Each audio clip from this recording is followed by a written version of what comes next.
हमारा जो टॉपिक है वो है preparing to apply for higher education. तो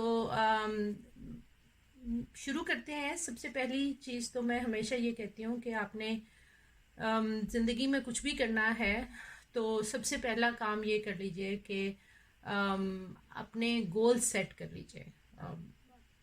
सिर्फ बाहर जाना मकसद है या बाहर जाके हायर एजुकेशन लेना मकसद है, या जो एजुकेशन जो हायर एजुकेशन अभी तक ले चुके हैं उसकी बुनियाद पर कुछ तय किया है कि फर्दर इसको इस तरह से रिसर्च करना है या फर्दर इसमें ये स्टडी करनी है, इसलिए बाहर जाना है। तो बड़ी क्लैरिटी के साथ अपना जहन तैयार कीजिए, क्योंकि ये कोई आसान बात नहीं है। जिन हालात में सब लोग रहते हैं, जिस सिनेरियो में हम काम कर रहे होते हैं, पढ़ रहे होते हैं, वी ऑल नो। तो फिर इससे आगे का सफ़र भी बड़ी कॉन्शियसली और कॉशियसली शुरू कीजिए। अगर आपका फील्ड ऑफ स्टडी एक स्पेसिफाइड ऑलरेडी है, जो कि आपकी सूरत में ज़ाहिर है, मैं आपसे मुखातिब हूँ तो आप लोग ऑलरेडी ग्रेजुएट स्टूडेंट्स हैं, फिर आपने अपने स्टडी के साथ साथ क्या कोई प्रोफेशनल एक्सपीरियंस लिया है। ये एक बहुत इम्पॉर्टेंट बात है अगर आप बाहर आना चाह रहे हैं और बाहर के लिए तैयारी कर रहे हैं। अभी मैं इन तमाम चीज़ों को आगे एलेबोरेट करती जाऊंगी कि why am I saying this. Thirdly, क्या ये फील्ड ऑफ स्टडी आपका पैशन है, या आपने क्योंकि इसमें मास्टर्स कर लिया था तो फिर आपने इसमें एमफिल भी कर डाला और पीएचडी भी कर डाला। क्या आपको इस पूरे सफ़र के दौरान ये फील्ड ऑफ स्टडी आपके करीब होती गई है, आपके दिल के करीब होती गई है? क्या ये आपका पैशन बन चुकी है? और अगर नहीं बन चुकी है तो थिंक अबाउट इट कि क्यों नहीं।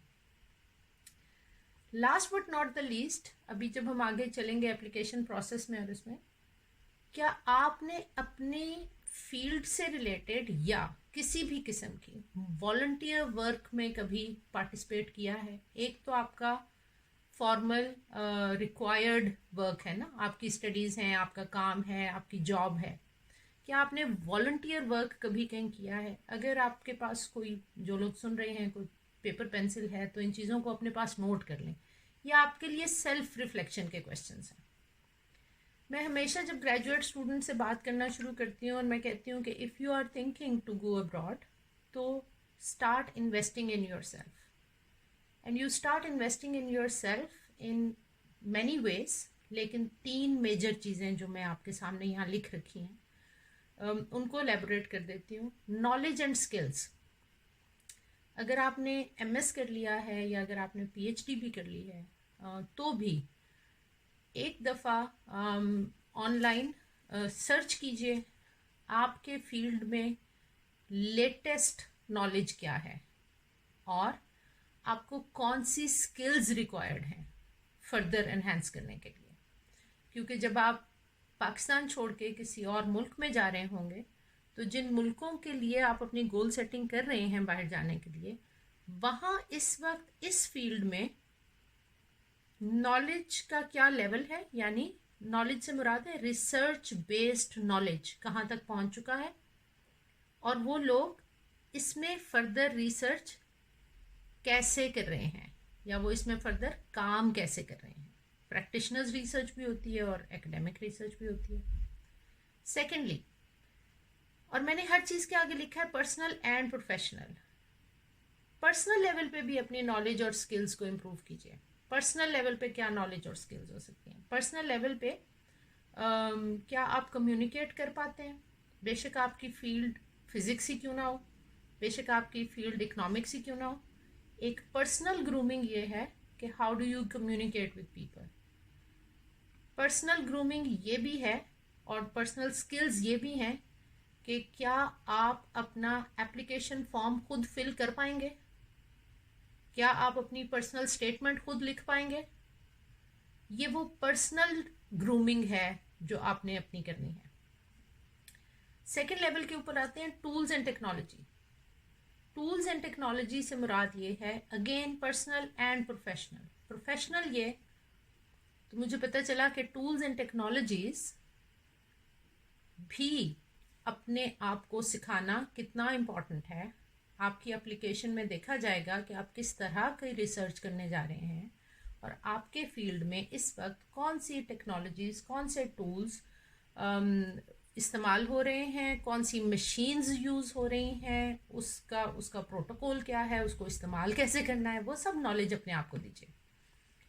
पर्सनल लेवल के ऊपर टूल्स एंड टेक्नोलॉजीज आपको यहाँ आते ही कहा जाएगा, बल्कि यहाँ आने से पहले कहा जाएगा कि आप एक पीडीएफ फाइल बना के भेजें जो इलेक्ट्रॉनिकली साइन की जा सके।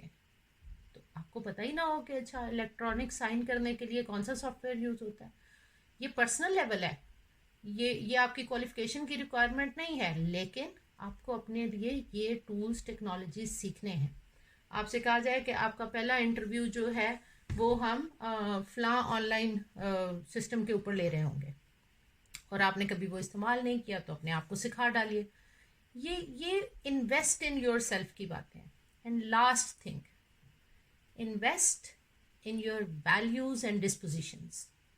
वैल्यूज एंड डिस्पोजिशन से मुराद ये है कि आपने आज तक पर्सनल लेवल पे और प्रोफेशनल लेवल पे, पर्सनल लेवल पे आप किन बातों को वैल्यू करते हैं।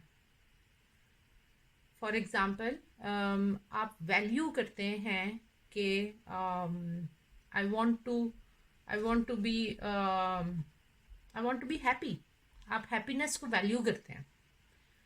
और आप वैल्यू करते हैं कि आई शुड बी रिस्पेक्टेड। आप रिस्पेक्ट को वैल्यू करते हैं, लेकिन आपकी डिस्पोजिशंस इसके बारे में शायद बाकी दुनिया से फ़र्क है। बाकी दुनिया ये कहती है कि हैप्पीनेस वो होगी जो कलेक्टिव हैप्पीनेस हो, आपकी खुशी के लिए किसी दूसरे को दुखी ना होना पड़े, ये डिस्पोजिशन होगी। आपकी रिस्पेक्ट तब होगी अगर आप कोई रिस्पेक्टेबल काम करेंगे। सिर्फ आपकी एज या आपकी पोजीशन की वजह से आपकी रिस्पेक्ट नहीं होगी, ये एक डिफरेंट डिस्पोजिशन है। तो आपने अपने आप को तैयार करना होता है when you are thinking to go abroad।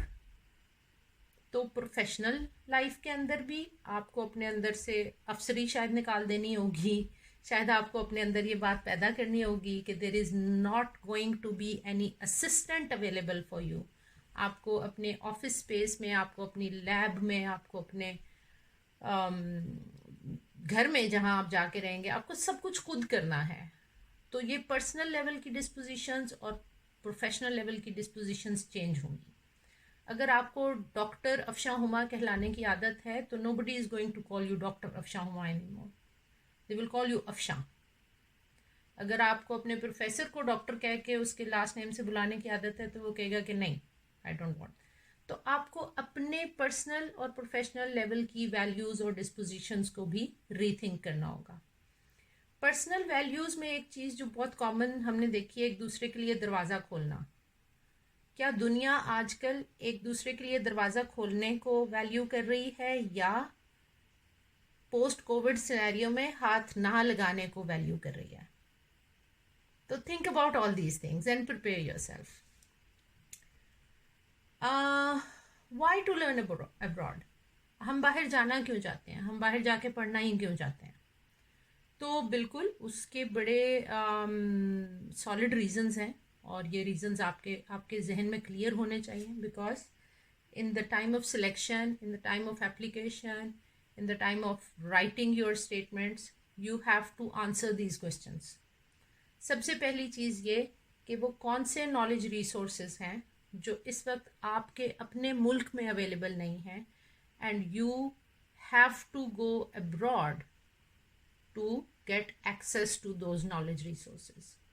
या वो लैब्स नहीं हैं, या लाइब्रेरी रिसोर्सेज नहीं हैं, या क्या नहीं है, क्यों आपको बाहर जाने की ज़रूरत है। You should be clear about that. Academics and research.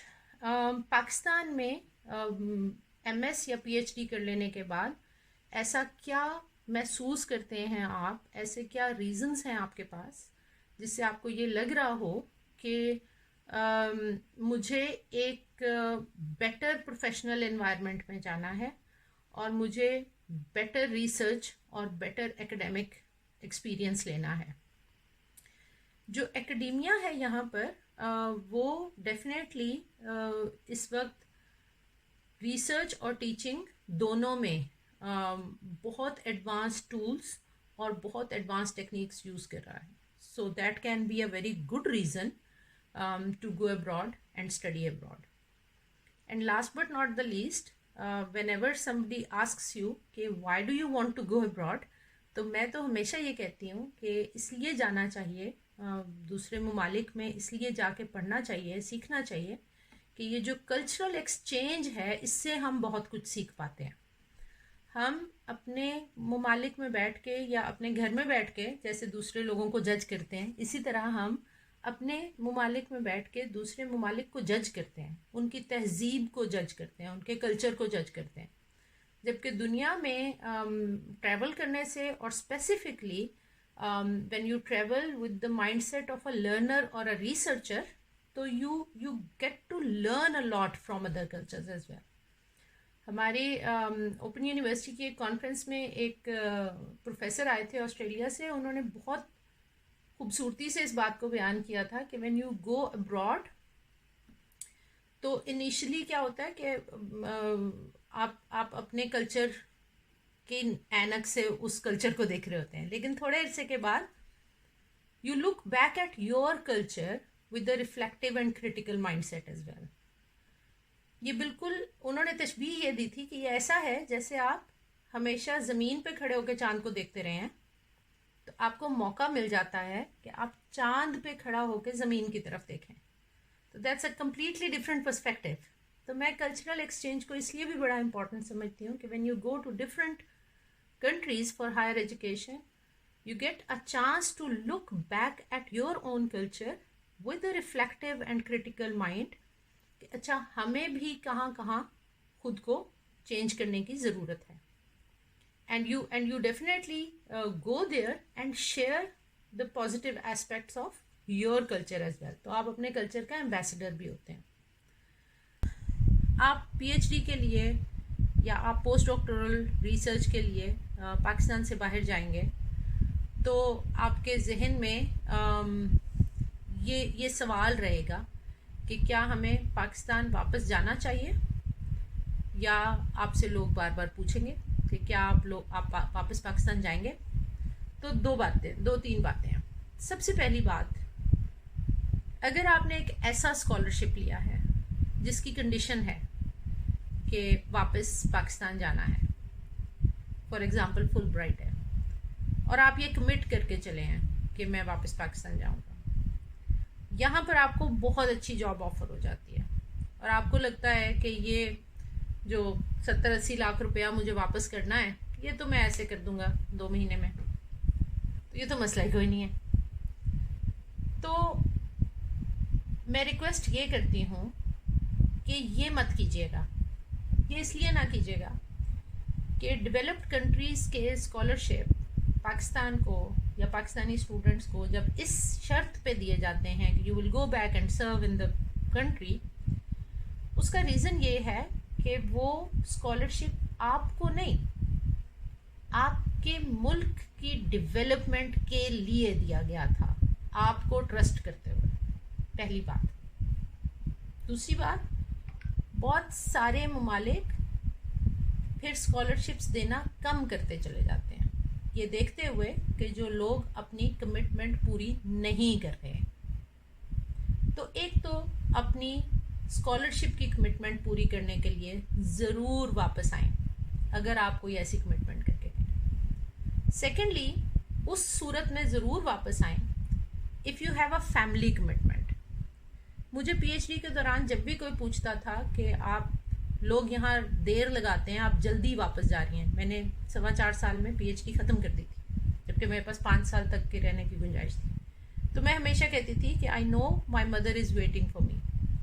Similarly, आपका कोई भी लव्ड वन, आपका कोई भी ऐसा फैमिली जो आपका इंतज़ार कर रहे हैं, उनके इंतज़ार को ज़्यादा लंबा ना करें और उनके इंतज़ार को ख़त्म करें एंड गो बैक.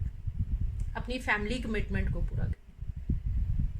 तीसरी बात जो मैं कहती हूँ वापस जाने का रीज़न वो होना चाहिए to work in Pakistan for Pakistan, हम यहाँ रह के भी बहुत सा काम कर सकते हैं, कोई हर्ज नहीं है। मैं यहाँ रह के आपके साथ बातचीत कर रही हूँ, बहुत से लोग यहाँ रह के बहुत सारा काम पाकिस्तान के लिए करें।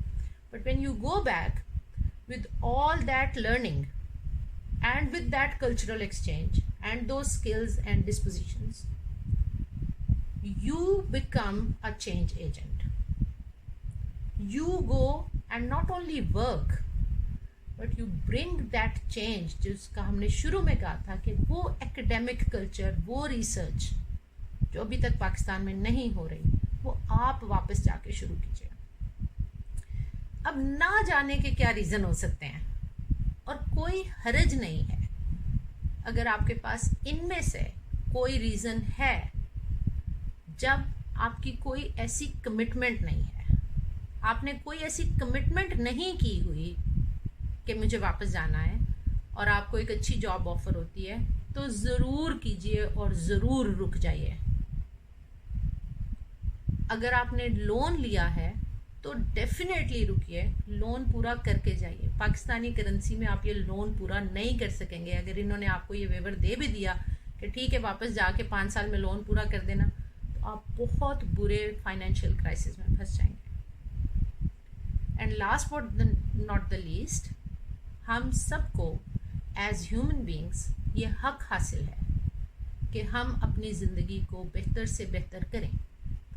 अगर आपको लगता है कि पाकिस्तान में रह के मेरा आने वाला कल आज से बेहतर नहीं होने वाला, तो as a human being you have the right of choice to make, और आप वहाँ रहने की चॉइस अगर लेते हैं तो इस पर कोई शर्मिंदगी, कोई परेशानी नहीं होनी चाहिए। बिल्कुल वैसे ही जैसे मैं कहती हूँ कि आप अगर सिर्फ अपनी फैमिली कमिटमेंट को भी पूरा करने आते हैं तो उसमें कोई शर्मिंदगी, कोई परेशानी नहीं होनी चाहिए।